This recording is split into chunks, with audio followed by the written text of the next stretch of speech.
Anong nangyayari sa inyo kapag meron kayong mabigat na problema? Yung problemang mabigat talaga, parang you against the world na. Mas lumalapit po ba tayo sa Diyos o lumalayo tayo sa Kanya? Mas kumakapit ba tayo sa Kanya o mas nawawalan tayo ng pag-asa? Ano nga bang mas mainam sa dalawa?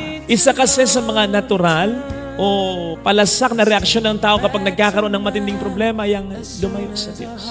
Magsakang negosyo, kahit nagsisikap, nagkasakit, kahit nag-iingat, naging pasaway ang anak, niloko ng asawa, namatayan, nagtatampo na sa Diyos, hindi na nagdarasal, hindi na nagsisimba, para bang tayo nagmamalaki na?